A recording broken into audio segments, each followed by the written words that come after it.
हिंदी की लोकप्रिय कहानियों के चैनल में आपका स्वागत है। आज सुनिए सशक्त कथाकार और वरिष्ठ लेखिका मालती जोशी जी की लिखी हुई कहानी कल्चर। तो शुरू करते हैं कहानी। Mummy please come here. Bathroom से प्रिया चीख रही थी। मेरे हाथ आटे में सने हुए थे, गैस पे करेले सिक रहे थे और घड़ी 9:30 बजा रही थी। इतनी कोफ्त आई मुझे। एक तो रामप्रसाद के एकाएक गोल हो जाने से सारा कार्यक्रम वैसे ही गड़बड़ हो गया था, तिस पर ये लड़की। हाथ बटाना तो दूर रहा, अपना काम भी तो ढंग से नहीं कर सकती। मम्मी दोबारा आवाज़ आई थी तो खींचकर मैंने काशी से कहा, 2 मिनट झाड़ू रोक कर देख लेना बेबी क्या कह रही है। फिर 2-4 मिनट तक दरवाज़ा खटखटाने की, प्रिया के चीखने की, बाल्टियों की आवाज़ें आती रहीं। उसे शायद ठंडे पानी की ज़रूरत पड़ गई थी। बाथरूम में काशी का आना उसे सख्त नागवार गुजरा होगा, पर मैंने ध्यान ही नहीं दिया। अभी 10 बजते बजते सब लोग खाने के लिए शोर मचाना शुरू कर देंगे। मेरे पास तो एक क्षण भी बर्बाद करने को नहीं था। आज ये काशी कैसे काम पर आ गई? बाल पोंछते हुए प्रिया सीधे किचन में चली आई थी। वो तो 4-5 दिन से आ रही है, तुम्हारा ध्यान रहता भी है कहीं? मैंने उलाहना दिया। बाई को क्या हो गया? बुखार में पड़ी है। काशी को देखो, तुमसे 3-4 साल छोटी है, पर घर का भी सब कुछ देखती है और माँ के काम भी संभालती है, तुम्हारी तरह नहीं की। प्रिया ने उपेक्षा के भाव से मुंह पिचका कर कहा और अपने कमरे में चली गई। मैं उसकी छरहरी आकृति को देखती रही। मैक्सी में पीछे से बिल्कुल स्कूली दिखाई दे रही थी। उसे देखकर कोई भी विश्वास नहीं कर पाता कि वो बीए फाइनल में है। खाने की मेज पर सब इकट्ठे हुए। उस समय काशी आंगन में बर्तन मल रही थी। आज वो बहुत देर करके आई थी और ठीक इनके खाने के समय ही बर्तन लेकर बैठ गई थी, जैसी कि मुझे आशंका थी कि 2 मिनट बाद ही ये झल्ला उठे। ये किरर किरर बंद करो भाई, दिमाग खराब हो गया मेरा। मैंने प्रिया को इशारा किया। वो बाहर जाकर काशी को समझा आई। बर्तनों की खड़खड़ाहट कुछ ही देर में रुक गई और बाल्टियों में साबुन के उफनते झाग की ध्वनि सुनाई देने लगी। वो शायद अब कपड़ों में साबुन दे रही थी। ये काशी कितना चुपचाप रहने लगी है अब, नहीं तो पहले बाप रे दिन भर पटर पटर करती थी। सुन सुनकर तो सिर में दर्द होने लगता। प्रिया बोली, और वो कौन सा गाना था मम्मी? बिंदिया चमकेगी या वो इन्हीं लोगों ने? बस रेडियो पर आया नहीं कि देवी जी काम वाम छोड़कर भागती थी। एक बार तो याद है राक्षस ने हाथों से ही रेडियो तेज कर दिया था, इतना डांटा था मैंने तब। विवेक बोला, और विक्की तुम्हारा वो लंबे बालों वाला दोस्त आया था, तब याद है सीधे दरवाजे में खड़े होकर घूर रही थी उसे, मम्मी ने कैसा डांटा था तब। दोनों बच्चे उस बात को याद करके खिलखिलाकर हंस पड़े थे। काशी वाकई बहुत चंचल थी, चाहे मेरी ड्रेसिंग टेबल हो या इनका टाइपराइटर, प्रिया का कार्डिगन हो या विवेक की किताबें, उसे हर चीज़ छूने से मतलब था। इतना डांटती थी मैं और बाद में खुद ही तरस आ जाता था उस पर। प्रिया और विवेक तो अक्सर चिढ़ाते रहते, मम्मी की लाडली है ना वो, उसे तभी तो किसी का डर नहीं है। कुर्सी खिसकने की आवाज़ आई, तब होश आया कि ये खाना खा चुके हैं। करीब करीब सभी लोग साथ ही उठ गए। इन्हें सुपारी, पेन, रुमाल, घड़ी आदि पकड़ाकर दफ्तर के लिए विदा किया ही था कि प्रिया भिनभिनाती हुई आई कि हमारी पीली वाली बेल बॉटम प्रेस होकर क्यों नहीं आई? तुम्हारे पास और कपड़े नहीं हैं? मैंने जरा सख्ती से कहा तो चुपचाप अपने कमरे में चली गई, पर उसका भुनभुनाना बड़ी देर तक जारी रहा। रानी है कहीं की बस, जिसका मूड हो वही कपड़ा सामने चाहिए, पता नहीं ससुराल में कैसे क्या निभाएंगी जाकर। विवेक सीधा खेल खाल कर शाम 7 बजे तक ही घर लौट पाता था, इसलिए उसे टिफ़िन देना ज़रूरी हो जाता था, लेकिन उसका लंच बॉक्स कहीं नहीं मिल रहा था। डिब्बा कहाँ है रे? कमरे में ही होगा, मेज पर या खिड़की में। मम्मी देख लो ना प्लीज़। कमाल करते हो तुम लोग, आते ही डिब्बा धुलने क्यों नहीं दे देते रोज़? अब कब साफ़ होगा, कब भरा जाएगा? लेकिन मुझे चिंता करने की ज़रूरत नहीं पड़ी। कपड़े धोने का काम कुछ देर के लिए स्थगित करके काशी उठी। विवेक के कमरे से लंच बॉक्स लाकर उसने धोया, कपड़े से पूछा और मुझे थमा दिया। काशी द ग्रेट यहाँ पर मौजूद है, फिर हे मातेश्वरी, आपको चिंता करने की क्या आवश्यकता है? विवेक ने कुछ इस अंदाज में कहा कि मुझे तो हंसी आई ही। प्रिया का फूला हुआ मुंह भी हंसी जब्त न कर सका। सच मम्मी, काशी ससुराल चली जाएगी तो तुम्हारी बड़ी मुसीबत आने वाली है। बाई एक तो बार बार बीमार पड़ जाती है और काम भी ऐसा हबड़ तबड़ करती है कि कपड़ों में साबुन महकता रहता है। पानी का गिलास उठाओ तो उसमें ढेर सारा लगा रहता है। मुझे लगा ससुराल के नाम से काशी का तांबाई चेहरा लाज से और गहरा हो जाएगा, पर वो निर्विकार भाव से कपड़ों को नील के पानी में डुबोती रही। बच्चों को ठेल ठाल कर जब कॉलेज के लिए रवाना कर चुकी तो अंदर आकर देखा काशी धुले अंधुले बर्तनों का ढेर लेकर आंगन में चुपचाप बैठी हुई है। क्या सोच रही है काशी? घर की याद आ रही है क्या? वो एकदम चौंक पड़ी और बिना मेरी ओर देखे सामने पड़े बर्तनों को रगड़ने लगी। तवे को तो उसने इस कदर रगड़ा कि लगा कलेजे पर खरोंच सिर पड़ रही है। जरा धीरे बाबा, इसी तवे पर शाम को भी रोटी बनेगी। तू तो पता नहीं किस जन्म का गुस्सा उतार रही है बेचारे पर। फिर अपनी बात को थोड़ा आत्मीयत्व देने के लिए मैंने कहा, पता है बेबी क्या कह रही थी? काशी ससुराल चली जाएगी तब मम्मी की मुसीबत आने वाली है। मैंने बात तो उसे खुश करने के लिए कही थी, पर वो तो जैसे भभक उठी। कहीं नहीं जा रही हूँ माँ जी, आप फिक्र मत करो, उसने कड़वाहट भरे स्वर में कहा और गंदे पानी की बाल्टी को कुछ ज़्यादा ही ताकत लगाकर नाली में उलट दिया। छींटों से अपने को बचाती हुई मैं कमरे में आ गई। बाप रे, कहाँ से सीख लिया है इसने ये तेवर, ये ठसक। अभी कल तक सिलबिल सी कॉलोनी में यहाँ वहाँ घूमती रहती थी, शादी क्या हो गई अपने को 30 मार्का समझने लगी है। काम पर आएगी भी तो ऐसी घुन्नी बनी रहेगी कि काम कहते डर लगता है। मैं जा रही हूँ माँ जी, दरवाज़ा बंद कर लेना। कुछ देर बाद उसने मेरे कमरे के दरवाजे पे खड़े होकर कहा। अनिच्छा से मैं उठी, उसके पीछे दरवाज़ा बंद किया और बिस्तर तक पहुंची ही थी कि फिर बेल बजी। मन ही मन कुड़ते हुए दरवाज़ा खोला। वही महारानी जी थीं। अब क्या रह गया? मैंने रूखी आवाज़ में पूछा। उसने जवाब नहीं दिया। मुझे ठेलकर सीधी अंदर आ गई। बरामदे की जाली से एकटक सड़क की ओर देखने लगी। उसकी नज़रों का अनुसरण कर मैंने देखा, सामने वाली पुलिया पर एक आदमी बैठा था। नारंगी रंग की कमीज, नीली धारीदार पैंट, गले में रुमाल। काशी सहम कर लौट आई थी। उसमें आश्चर्य करने जैसा कुछ नहीं था। चल अंदर आकर बैठ जा, थोड़ी देर बाद में चली जाना, मैंने अधिकार वाणी से कहा और उसे लेकर घर में आ गई। बिस्तर पर जाकर लेटी ही थी कि याद आया, पता नहीं लड़की कितने सवेरे घर से निकली है। 7-8 घर का काम निपटाते निपटाते ये वक्त हो गया है। पता नहीं पेट में कुछ पड़ा भी है कि नहीं। उठकर किचन में आई, प्लेट में उसके लिए थोड़ा खाना निकाला और देने गई तो देखा वो स्टोर की खिड़की से एकटक बाहर देख रही थी। मैंने झाँक कर देखा, वो आदमी वहीं बैठा मेरे घर की ओर देख रहा था और काशी जिस एकाग्रता से उसे देख रही थी उसे भय का नाम नहीं दिया जा सकता। कौन है रे ये, तू पहचानती है? मेरा कौतूहल जागृत हुआ। मेरा आदमी है। खंजन मंजू तिरीछे नैननी जैसी पंक्तियों पर गदगद हो जाने वाली मैं उसकी बेबाकी पर स्तब्ध रह गई। तुझसे मिलने आया है? कुछ देर बाद मैंने पूछा। उसने सिर हिला दिया। तो घर पर क्यों नहीं बुलाती उसे? यहाँ किस लिए? कहते कहते मेरा गुस्सा अपने आप उतर गया। भला घर पर इतने लोगों के सामने ये कैसे संभव था? ममत्व से भरकर मैंने ही आगे कहा, वो बेचारा वहाँ धूप में बैठा है और तू यहाँ से ताक झाँक कर रही है। जा तो उसे मेरे पास ले आ। डांटूंगी मैं उसे। शादी को 2 साल हो चले, अब तक विदा कराने की सुध नहीं आई। वो तो लेने आ जाता है, पर मेरा बाप भेजता कहाँ है? बाप को बाप कहने की दिलेरी वाकई दाद देने लायक थी। वो तो कल भी आया था। अच्छा, मेरे बाप ने खूब दंगा किया और भगा दिया। आखिर तुम्हारे पिता का कहना क्या है? लाख चाहने पर भी मैं बाप ना कह सकी। वो कहता है शराब छोड़ दो। ठीक तो है, शराब बहुत बुरी चीज़ है। बुरी तो है, पर कौन नहीं पीता? मेरा बाप पीता है, काका पीता है, भाई पीता है। मर्द है, कमाएगा तो पिएगा नहीं। मैं तो सचमुच हैरान थी। 16-17 साल की उम्र में कैसी बुजुर्ग बन गई है। और एक हमारी शहजादी हैं, घंटों ड्रेसिंग टेबल के सामने बैठना जरूर सीख लिया है, पर मम्मी की गैर हाजिरी में घर पर कोई मिलने वाला आ जाए तो इनकी सिट्टी पिट्टी गुम हो जाती है। बड़ी बूढ़ियाँ ठीक ही कहती हैं, कलश का पानी और हवन का कुंड लगते ही लड़की जवान हो जाती है, औरत बन जाती है और तब पिता का घर उसे सालने लगता है। कभी तीज त्यौहार पर आ जाना और बात है, और यहीं रह जाना और। काशी फिर उसके बाद कितनी देर तक बतियाती रही थी। उसका तर्क कितना ठीक था कि जब दुख उठाना है तो अपने ही घर का क्या बुरा है। चकचक तो माँ के घर में भी कम नहीं होती। उसने बड़े गर्व से बतलाया था कि आदमी उसका चपरासी है, उसे काशी का घर घर जाकर बर्तन मलना पसंद नहीं है।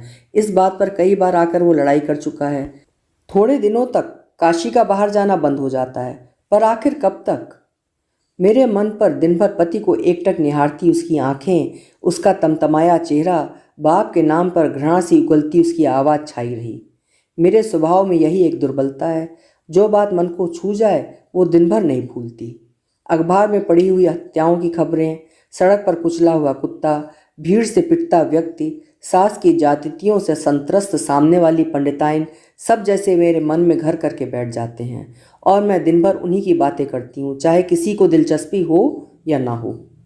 रात को खाने के बाद हम लोग ड्राइंग रूम में बैठे थे जब मैंने यही प्रसंग छेड़ दिया। विवेक कार्टर ब्राउन की कोई पुस्तक पढ़ रहा था, ये टाइम्स देख रहे थे। दोनों ने सिर उठाकर मेरी बात को ध्यान से सुना और फिर पढ़ने में डूब गए। जाहिर था उन्हें कोई इंटरेस्ट नहीं था इस काशी पुराण में। प्रिया लेकिन रेडियो सुनते सुनते एकदम विफर पड़ी। ये काशी तो एकदम पगलोट है। कैसे? अरे इतना बखेड़ा करने की ज़रूरत ही क्या है? जब शहर में ही उसका हस्बैंड रहता है तो ठाठ से चले जाना चाहिए उसके पास। वो तो मैरिड है, उससे तो कोई डर होना ही नहीं चाहिए। तू समझती नहीं है पगली, इन लोगों का कल्चर बहुत फ़र्क है, बड़े कट्टर होते हैं। इतनी सी बात पर लड़की का ज़िंदगी भर मुँह नहीं देखेंगे। ना देखे तो नहीं की बात, जब वे लोग इसकी भावनाओं की कदर नहीं करेंगे तो इसे क्या गरज पड़ी है? दोनों में से एक तो उससे चुनना ही होगा, पति या माँ बाप। और अगर वो अपने हस्बैंड से सिंसियरली लव करती है तो hell with the parents. Here here, Vivek ने एकदम तालियां बजाते हुए कहा। बाय द वे बेबी, किस फिल्म का डायलॉग है ये? प्रिया क्षण भर तो चौंक कर चुप हो गई, फिर इतनी जोर से झपटी उस पर। उन लोगों के डैडी ने चश्मा उतार कर एक नज़र उन्हें घूर कर नहीं देखा होता तो दोनों पता नहीं कितनी देर तक गुत्थम गुत्था होते रहते। मैं जड़ बनी सारा हंगामा देख रही थी। To hell with the parents, Priya की बात घंटी की तरह कानों में बज रही थी। कल को सचमुच ही इसका मन कहीं चला गया तो? ये तो शायद एक बार पूछेगी भी नहीं, सीधे रजिस्ट्रार ऑफिस से लौटकर ही बताएगी। 2-3 दिन तक अकारण उदासी से घिरी रही मैं। अपनी चिंता किसी और के साथ बांट लूँ ये तो संभव नहीं था। विवेक अभी बहुत छोटा था और उसके डैडी, उनके पास तो ऐसी छोटी छोटी बातों के लिए वक्त ही कहाँ था। बस दफ्तर और फाइलें। घर से बाहर तो शायद उन्हें याद भी ना रहता होगा कि अपने 2 बच्चे भी हैं। लेकिन मेरा ये सोचना कितना गलत था इसका पता मुझे जल्दी ही लग गया। उस दिन काम पर पार्वती आई थी, झींकती कराहती हुई अपना काम कर रही थी तो मैंने ही कहा, तबीयत ठीक नहीं थी तो काशी को ही भेज दिया होता। अरे भाई साहब, कल उसकी ननद आकर खूब झगड़ा कर गई। हमने कहा बैठो घर राज करो, अपने भाग में तो ठीक रहे, घिसना है तो जाना ही पड़ेगा। उसने बेहद थकी आवाज़ में कहा। सच तो यह है पार्वती, अब तुम लोग उससे विदा कर दो, पराई अमानत है। आखिर कितने दिन तक घर में रखोगी? भेजना तो है ही भाई साहब। वो एक सांस लेकर चुप रही, फिर कुछ देर बाद उसी थकी सी आवाज़ में बोली, नेक सुबीता हो जाए, ऐसी नंगी बुच्ची कैसे भेज दें? मतलब चीज़ वस्तु तो उसकी सब बनिए के यहाँ पड़ी हैं, इस महंगाई ने ऐसी आग लगाई है कि। क्या कह रही हो? इस तरह ब्याहता लड़की के गहने कोई गिरवी रखता है? छी, मेरा मन घृणा से भर उठा। कुछ न पूछो भाई साहब, ऐसा कसाई है उसका बाप, दारू पी पी कर सत्यानाश कर दिया उसने। मैं 4 घर का काम न करूं तो बच्चों के पेट में दाना न पड़े। अब यह। बोलते बोलते वो अचानक चुप हो गई। अपनी दक्षिणी साड़ी का पल्लू माथे तक खींचकर उसने मुंह एक ओर फेर लिया। मैंने मुड़कर देखा, हाथ में ब्रीफकेस लिए ये बेडरूम के दरवाजे के पास खड़े थे। अरे आप कैसे आ गए? दरवाज़ा खुला था, इन्होंने रूखी आवाज़ में कहा। मेरा मतलब है इस समय। पर मेरी बात समाप्त होने से पहले ही वे कमरे में लौट गए। किचन में जाकर मैंने झटपट चाय बनाई और कमरे में आकर देखा कोट कुर्सी की पीठ पर टंगा हुआ है और ये आराम कुर्सी पर लेटे हुए हैं। तबीयत तो ठीक है ना? मैंने चाय उड़ेलते हुए कहा। ठीक है। नहीं, मेरा मतलब था इस वक्त। कोई गुनाह तो नहीं किया ना? अब इसके आगे कोई क्या बोले, चुपचाप बैठी चाय के घूंट भरती रही। भाई साहब मैं जाती, पार्वती ने पर्दे के बाहर से कहा। मैं उसके पीछे दरवाज़ा बंद करने के लिए उठी। लौटकर कुछ कहने की गरज से मैंने कहा, इन लोगों का भी क्या कल्चर होता है? पार्वती बतला रही थी इसके पति ने लड़की के सारे गहने गिरवी रख छोड़े हैं। सब सुन लिया है मैंने, and I am least interested. एक बात कहूँ? मैं चुप। दूसरों की लड़कियों की तो इतनी खोज खबर रखती हो, अपनी लड़की का अता पता मालूम है? मैं खाली खाली आंखों से उन्हें देखती भर रही। प्रिया कहाँ है? कॉलेज गई है। लौटे तो उससे पूछना कौन सी फिल्म देखी। फिल्म आपने कहाँ देखा उसे? अल्पना के पास ओल्ड सेक्रेटरिएट गया था, वहीं से लौटते हुए देखा। सोचा तुम्हें भी खुशखबरी देता चलूं। उनके व्यंग्य की धार मेरे अंतस्थल पर खरोच सी करती चली गई। फिर उठकर कोट पहनते हुए बोले, एक बात शायद बताना भूल गया, प्रिया अकेली नहीं थी और मैं जानना चाहता हूँ साथ में कौन था। कौन था? यानी कि लड़का? उनके जाने के बाद भी बड़ी देर तक मैं सुन्न होकर बैठी रही। प्रिया की गुनगुनाहट और सैंडल की खटखट से ही मेरी तंद्रा टूटी। मम्मी तुम यहाँ हो? हमने सारा घर छान मारा। उस खाने को दो ना, बड़ी भूख लगी है, उसने मेरे गले में बाहें डालते हुए कहा। मैंने घड़ी देखी, ठीक 5:15 हो रहे थे। 12 से 3 का शो देखकर वो ठीक समय पर घर पहुंच गई थी। मम्मी को संदेह की जरा भी गुंजाइश उसने नहीं छोड़ी थी। मेरा मन तिक्त हो उठा। उठो ना मम्मी प्लीज़। टॉकीज़ पर कुछ रिफ्रेशमेंट नहीं मिला क्या आज? मैंने सहज स्वर में पूछा। टॉकीज़? उसने बड़ी बड़ी आंखों को गोल गोल घुमाया। कौन सी पिक्चर देखी आज? मैंने दूसरा प्रश्न पूछा। तुम्हें कैसे पता चला? उसने आशंकित स्वर में पूछा। डैडी ने बताया था, उन्होंने यह भी बताया था साथ में कोई और था, पर वे पहचान नहीं पाए। इसके बाद उसे छटपटाता छोड़कर मैं किचन में चली आई। मालूम था वो अधिक देर तक चुप नहीं रह सकेगी, खुद ही सब कुछ उगल देगी। मेरा अंदाज सही निकला। 10-15 मिनट बाद ही मेरे गले में बाहें डालते हुए उसने कहा, मेरी अच्छी मम्मी, मुझे माफ़ कर दो, छोड़ो मुझे काम करने दो। मैंने रुखाई से कहा। उसने आगे बढ़कर गैस बंद की और मेरा मुंह अपनी ओर घुमाकर बोली, पहले मेरी बात सुनो प्लीज़। सुन रही हूँ, कहो। स्वर मेरा अब भी सख्त था। मेरे कंधे पर सिर रखकर उसने कहा, डैडी को समझा लोगी? उनके गुस्से से बहुत डर लगता है। तुम कह देना सहेलियों के साथ गई थी। अशोक सिर्फ टिकट निकालने के लिए गया था। अशोक कौन? अरुणा का भाई। तुमने देखा तो है ना उसे? वो क्या इतना चीप लगता है कि उसके साथ जाना भी गुनाह है? मैं कुछ नहीं बोली। अपनी बात उसके डैडी के गले उतारना कितनी टेढ़ी खीर है मैं जानती थी। डर के मारे प्रिया ने खाना जल्दी ही खा लिया था, लेकिन फिर भी उन्होंने उसे बुलवा भेजा और सामने वाली कुर्सी पर बिठाकर इस तरह क्रॉस एग्जामिन किया कि बेचारी रोनी रोनी हो आई। उनकी बमबारी के सामने सारे बहाने कच्ची मिट्टी की तरह ढह गए। उनके सामने तो चुप रही, उनके बाहर जाते ही तमतमाए चेहरे से बोली, मैं तो सोच रही थी कि हम लोग बड़े फॉरवर्ड हैं। ये तो आज मालूम हुआ कि घर में अंग्रेजी बोलने से कोई मॉडर्न नहीं हो जाता। मेज़ पर खाना खाने वाले लोग भी दकियानूसी हो सकते हैं। लेकिन मेरे लिए ये प्रसंग यहीं समाप्त नहीं हो गया। बेडरूम में किसी बौखलाए शेर की तरह वे मेरी प्रतीक्षा कर रहे थे। मेरे अंदर आते ही बरस पड़े। दुनिया की औरतें नौकरी करती हैं और घर भी देखती हैं, तुमसे एक काम भी ढंग से नहीं हो सकता? इतना तूफान मचाने जैसी तो कोई बात नहीं है, मैंने हकलाते हुए कहा। नहीं, आप तो शांति से बैठकर भजन कीजिए। वो लड़की 6 महीने से उसके साथ घूम रही है और आपको आज पता चला है, वो भी मेरी बदौलत। उनका गर्जन तर्जन बहुत देर तक चलता रहा। मैं यही मनाती रही कि उनकी आवाज़ कमरे से बाहर ना पहुँचे।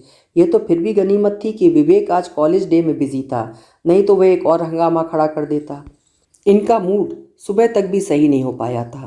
प्रिया की आंखें भी सूजी सी लग रही थीं, शायद रात भर रोती रही। वो इनसे सामना होने के डर से 10 बजे तक कमरे से बाहर ही नहीं निकली। दफ्तर जाने से पहले ये उसके कमरे तक गए और दरवाजे के पास खड़े होकर बोले, बेबी कल जो हुआ लेट अस फॉरगेट इट, लेकिन आगे से ये बात रिपीट ना हो।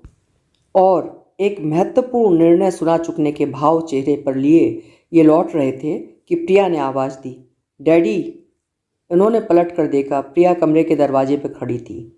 डैडी, मैं अशोक से प्रेम करती हूँ, आई लव हिम, और जितनी जल्दी आप ये जान लें अच्छा ही है।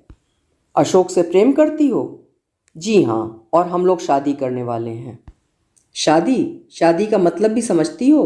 और कहते हुए वे उसके कमरे में चले गए, पीछे पीछे मैं भी।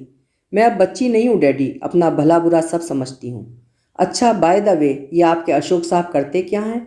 स्कूल में लेक्चरर हैं। किस स्कूल में? मुझे नाम नहीं मालूम। क्या तनख्वाह है? मैंने कभी नहीं पूछा। कहाँ तक पढ़ा है? MA। विषय? पॉलिटिक्स। डिवीज़न? आगे क्या इरादा है? ये जमकर प्रिया के पलंग पर बैठ गए थे और प्रश्न पर प्रश्न दागते चले जा रहे थे, और आधे से अधिक प्रश्नों पर प्रिया के पास उत्तर नहीं था। प्रेम में शायद ये सब कुछ जानने की ज़रूरत नहीं पड़ती, लेकिन ये सब वही प्रश्न थे जो माँ बाप के लिए बहुत ज़रूरी होते हैं। 1 घंटा लेट होकर जब वे ऑफिस के लिए रवाना हुए, तब तक प्रिया पसीना पसीना हो चुकी थी। उन्होंने विषय वहीं समाप्त नहीं कर दिया। 8 दिन में यहाँ वहाँ से खोज खबर लेकर अशोक की जन्मपत्री ले आए। जो कुछ भी जानकारी मिली थी वो बहुत खुश होने लायक नहीं थी। ये तो इतने गर्म हो रहे थे। 1000 बार कहा होगा बच्चों के फ्रेंड सर्कल पर नज़र रखा करो, लेकिन समाजवाद तो हमारे घर से ही शुरू होगा ना। ऐसा क्या गजब हो गया? आज उसके पिता को देखा। He is simply A head clerk. 5 बच्चे हैं, लड़का सबसे बड़ा है, बाकी चारों लड़कियां बिन ब्याही। और इनकी अपनी तारीफ क्या है? सेकंड क्लास एमए है पॉलिटिक्स में और किसी प्राइवेट स्कूल में टाइम पास कर रहे हैं। मैं तो हैरान हूँ, अपने पाँव के नीचे ज़मीन नहीं है फिर भी लोग बाग इश्क कैसे करते हैं। सारा का सारा वर्णन इन्हीं शब्दों के साथ प्रिया को सुनाया गया। वो लॉबी तो कर रहा है, उसने रोनी आवाज़ में कहा। उससे क्या होता है बेबी, मेरे पास 20 क्लर्क हैं जो बीए एलएलबी हैं और 20 हैं जो 2-2 विषयों में एमए कर चुके हैं या कर रहे हैं। बाहर की दुनिया में कंपटीशन कितना टफ है जानती हो। मैं थोड़े में गुजारा कर लूँगी। थोड़े में मतलब कितने में? मिनिमम रिक्वायरमेंट्स तो मनुष्य को चाहिए ही ना। वो तो किसी कंपटीशन वगैरह में बैठ जाएगा, आजकल इतनी परीक्षाएं होती हैं। परीक्षाओं में क्या कर लेंगे जनाब, सेकंड क्लास कैरियर है शुरू से आखिर तक। इतना आसान नहीं है कंपटीशन में आना।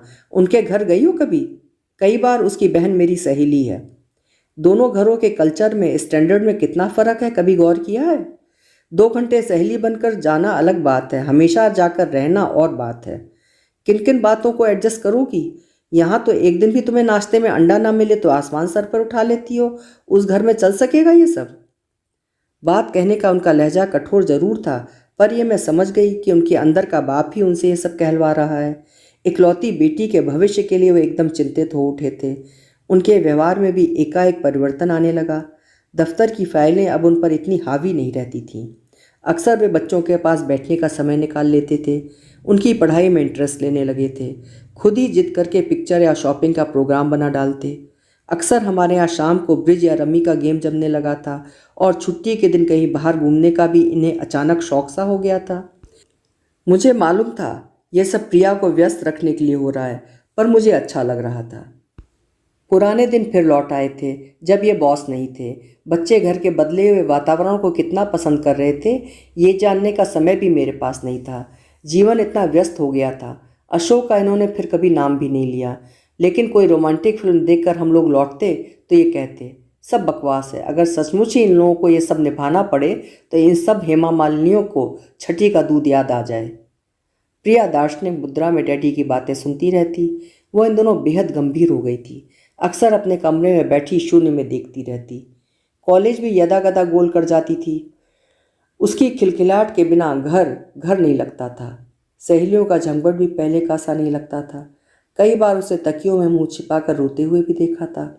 मेरा माँ का मन सांत्वना के लिए दौड़ पड़ता। मैं कहना चाहती थी, बेबी लोग कुछ भी कहें, मनुष्य को अपने मन की आवाज़ पर ही अमल करना चाहिए। जीवन में पैसा ही सब कुछ नहीं होता। पर आवाज़ मेरे गले में ही फंसकर रह जाती और मैं सिर्फ उसके सिर पर हाथ फेरती रहती। नंदोई जी का पत्र आया था। लिखा था, शोभा का, उनकी लड़की का डॉक्टर देवर 2 महीने के लिए अमेरिका से आया हुआ है। इस बार शादी करके ही वापस जाएगा। यद्यपि हम परिवार के बारे में शोभा की शादी में सुन चुके थे, उन्होंने फिर सारा वर्णन लिखा था। ससुर रिटायर्ड कमिश्नर हैं, एक जेठ आर्मी में हैं, एक जेठ उत्तर प्रदेश में डिप्टी सेक्रेटरी पद पर हैं। शोभा का पति किसी प्राइवेट फर्म में एग्जीक्यूटिव पोस्ट पर है। ननद नंदोई कनाडा में फॉर्म लेकर वहीं सेटल हो गए हैं। छोटी ननद आईएएस की तैयारी कर रही है, वगैरह वगैरह। अंत में लिखा, हम चाहें तो प्रिया को यहाँ दिखा दें। पत्र पढ़कर इन्होंने पूछा, क्या विचार है? मैंने कहा, मेरा विचार किस काम का, अपनी लाडली से पूछिए। मुझे तो उसके मन की था ही नहीं मिलती आजकल। पूछने का काम तो माँ लोगों का ही होता है। खैर, पत्र उसे दिखाई दो, इन्होंने कहा। सचमुच घर भर दोनों ही ऐसे थे कि किसी को भी लालच हुआ था, लेकिन मैं प्रिया पर किसी तरह का दबाव नहीं डालना चाहती थी। मैंने पत्र उसे देकर कहा, पापा ने तुम्हारी राय जानना चाहिए। 2 दिन यूं ही निकल गए। तीसरे दिन दफ्तर जाते हुए ये बोले, भाई मेरे कपड़े ठीक करके रख देना, रात को पंजाब मेल से जाऊंगा मैं। हाँ, और प्रिया तुमने क्या तय किया है? प्रश्न इतना सीधा और अप्रत्याशित था कि मैं और प्रिया दोनों ही स्तब्ध रह गए। वो मेज पर पड़े फिल्म फेयर के पन्ने उलटती रह गई। Come on baby, cheer up, जूते के तस्मे बांधते हुए ये बोले। इसमें इतना सोचना क्या है, यस और नो बस। डैडी, उसने कांपती हुई आवाज़ में शुरू किया। डैडी, उसके पास मेरे कई लेटर्स हैं। इतना कहते हुए भी उसे पसीना छूट गया। I will see to that. और कुछ नहीं ना? Are you sure? और खटखट सीढ़ियाँ उतर के ये गैरेज की ओर चले गए। मैं फटी फटी आंखों से प्रिया को देखती रही। उसके पास मेरे कई लेटर्स हैं। सिर्फ लेटर्स हैं? लड़की, तुझे क्या हुआ है? महीने भर तक अपने आप में घुलते रहने के बाद यही निर्णय लिया है तूने? अशोक के साथ न सही, अपने साथ तो ईमानदारी बढ़ती होती। पर इतने सोच विचार के लिए समय ही नहीं था। दोनों की अटैचियाँ तैयार करनी थी। इनके तो क्या बस 4 कपड़े रखने थे, लेकिन प्रिया के कपड़ों को लेकर कोई निर्णय नहीं हो पा रहा था। कभी वो मेरा वार्डरोब खोलकर बैठ जाती कि अवसर के लायक 4-6 साड़ियाँ छांट ले। कभी उसे ख्याल आता फौरन रिटर्न दूल्हे का, और वो अपनी नीली लेस वाली मैक्सी और बेल बॉटम अटैची में ठूसने लगती। कुछ ही देर में उसके सामान का ऐसा अंबार लगा दिया कि कहना पड़ा, बेबी तुम वहाँ सिर्फ 4 दिन के लिए जा रही हो, 4 महीनों के लिए नहीं। मेरे कंधे पर सिर रखकर एक शर्मीली सी हंसी हंस दी। बहुत दिनों बाद उसे यूं मुस्कुराते देखा। मुझे खुश होना चाहिए था, पर नहीं हो सकी। उन लोगों के चले जाने के बाद घर एकदम सूना हो गया था। खाने वाने से निपट कर मैंने निटिंग उठाई और सीधी लॉन पर ही आकर बैठ गई। अभी मुश्किल से 5-6 लाइनें ही निकाल पाई थी कि फाटक खड़का। मुझे लगा पार्वती आई है, पर मुड़कर देखा तो अशोक था। साइकिल फाटक से टिकाकर वो अंदर आया। उसे पहली बार इतने पास से इतने गौर से देखा था। सोचा प्रिया इस पर जान छिड़कती थी सो गलत नहीं था। यह देने आया था। उसने एकदम पास आकर सर्द स्वर में कहा, क्या है? चिट्ठियां हैं, गिन लीजिए, 31 हैं। मैंने रेशमी रिबन में बंधा हुआ वो बंडल लेकर मेज पर रख लिया। कुछ कहना चाहती थी पर शब्द ही नहीं याद आए। आप गिन लेती तो ठीक था, उसने फिर कहा। मुझे विश्वास है किसी तरह इतना कह सकी मैं। Thank you. वैसे अच्छा हुआ आपका संदेश जल्दी मिल गया, नहीं तो शायद इनकी राखी आपको लौटा पाता। छोटा सा घर है मेरा, इतने सारे कागज कहाँ सहेज कर रखता मैं। मैंने उसकी ओर देखा। मुझे उसका चेहरा नन्हे विवेक सा लगा, जब वो खेल में हार कर या पिट कर लौटता था। मन हुआ उसका चेहरा दोनों हाथों से पकड़कर चूम लूं, आंचल में छुपा लूं, दुलरा लूं, कुछ तो करूं जिससे यह चेहरा फिर से हंस उठे, खिल उठे। मुझे होश आया, तब तक वो दूर जा चुका था, बहुत दूर। चिट्ठियां लेकर मैं घर में आई। घर एकदम सुनसान। फिर भी मैंने अपने कमरे का दरवाज़ा कसकर बंद कर लिया। पहला पत्र खोलते हुए लगा, अपनी बेटी के पत्र पढ़ना शायद पाप है। लेकिन अब ये प्रेम पत्र कहाँ थे? अब तो ये निरे कागज थे। पत्रों में नया कुछ नहीं था। 19-20 वर्ष की लड़कियां जैसे भावुक पत्र लिखती हैं वैसे ही थे वे। हर पत्र में अपने अमर प्रेम का विश्वास दिलाया गया था। जीवन भर साथ निभाने की कस्में थीं। 24 घंटे ना देख पाने की विरह व्यथा थी। भविष्य के सपने थे, वर्तमान का मलाल था, उलाहने थे, क्षमा याचना थी। अंतिम 2-3 पत्रों में हम लोगों का जिक्र था। मेरे राजा, मम्मी डैडी सब कुछ जान गए हैं। मुझे सब बताना ही पड़ा आखिर। डैडी तो बहुत नाराज हुए, पर मुझे विश्वास है मेरे चांद को एक बार देख लेंगे तो सारा विरोध भूल जाएंगे। डैडी ने शायद चांद को कभी देखा ही नहीं, इससे पहले ही वो रिजेक्ट हो गया था। उन्होंने किस खूबी से अपनी बातें प्रिया के गले में उतारी थीं। जोर जबरदस्ती करते तो शायद वो विद्रोह कर बैठती, पर उन्होंने मौका ही नहीं दिया। वे उसे अपने सर्कल में घुमाते रहे, दैनिक फिल्में दिखाते रहे, महंगी से महंगी चीज़ें खरीद कर देते रहे। उनके तरकश का एक तीर भी खाली नहीं गया था। सभी को विश्वास है कि प्रिया का यह रिश्ता पक्का हो जाएगा। ना भी होगा तो उसके डैडी इससे भी अच्छी जगह उसकी बात चला सकते हैं। लेकिन इस लड़के का, अशोक का खोया हुआ आत्मविश्वास कौन लौटा कर देगा? पार्वती पूछ रही थी, भाई साहब बहुत कम बर्तन निकल रहे हैं आजकल। खाने वाला है ही कौन? मैं और भैया, साहब और बेबी तो दिल्ली गए हुए हैं। तभी तो घर सूना सूना लग रहा है, उसने कहा। काशी भी चली गई भाई साहब कल। चली गई? चलो अच्छा हुआ। लड़कियां अपने अपने घर ही अच्छी लगती हैं। लेकिन वो तो रोने बैठ गई। इतना बिलख कर रो उठी कि मैं तो परेशान हो गई कि कैसे समझाऊं। आखिर रामप्रसाद चिल्लाया, रोती क्यों है? शहर में तो ससुराल है, जब चाहे मिल आना, जब चाहे बुला लेना। अरे भैया, उसके बाप ने कहा है घर में घुसेगी तो जान ले लूँगा। अरे ऐसा क्यों? उसके जवाब में पार्वती ने अपनी राम कहानी सुनाई। काशी का बाप उसका रिश्ता दूसरी जगह तय कराया था। वहाँ से 500 लेकर उसके जेवर बनिए के यहाँ से उठाकर पहले वाले को लौटाने का प्लान था। रात उसने पंचायत बुलाई थी और दामाद पर आरोप लगाया था कि वो शराब पीकर काशी को मारपीट करता है, इसलिए वो लड़की को नहीं भेजना चाहता और रिश्ता तोड़ना चाहता है। उसने 5-6 गवाह भी जोड़ रखे थे। काशी और काशी की माँ तो थी ही। फिर क्या? काशी ने सबके सामने कह दिया कि उसे कोई तकलीफ नहीं है, वो अपने घर जाना चाहती है। पंचों के बीच बाप की नाक काट कर वो चली गई। बाप ने कह दिया घर से अब उसे कुछ भी नहीं मिलेगा। और उसके गहने अब थोड़े ही लौटाएगा वो, उसे तो बहाना मिल गया। ससुराल वाले उसे परेशान नहीं करेंगे। अब जो उसकी किस्मत में लिखा होगा। पार्वती ने एक उसास भरकर कहा। लेकिन भाई साहब, बड़ी समझदार लड़की है। कहती है उस जन्म में कोई पाप किया होगा जो इस जन्म में भुगत रही हूँ। अब और पाप क्यों कमाऊँ? कहानी सुनकर मेरे बदन पर कांटे उगाए थे। पार्वती के जाने के बाद कितनी देर तक मैं वहीं आंगन में पीढ़े पर शोकमगन बैठी रही। रामप्रसाद बर्तन उठाने आया तो मैंने दर्द से भीगे स्वर में कहा, रामप्रसाद, सुना तुमने बाई क्या कह रही थी? आप भी हुजूर बहुत सोचती हैं। छोटी जात के लोग हैं ये, इनका धर्म क्या, ईमान क्या? रामप्रसाद अपनी पंडिताई के गर्व में बोला, सच तो है, छोटी जाति के लोग हैं ये। फिर उस अनपढ़ गंवार छोटी सी लड़की को कौन सिखा गया कि पाप क्या है, पुण्य क्या है, न्याय क्या है, अन्याय क्या है? कौन सा साहस था उसमें जो इतने लोगों के सामने मुंह खोलकर अपने मन की बात कह गई वो? मेरा ये प्रश्न मुझे बहुत देर तक सालता रहा। अभी आप सुन रहे थे मालती जोशी जी की लिखी हुई कहानी कल्चर। आपको कैसी लगी कमेंट बॉक्स में ज़रूर लिखिएगा। अगर आपको मेरे चैनल की संकलित कहानियाँ और मेरी प्रस्तुति ठीक लगती हों तो आप मेरे चैनल को ज़रूर सब्सक्राइब करिएगा, लाइक करिएगा, शेयर करिएगा। हार्दिक धन्यवाद।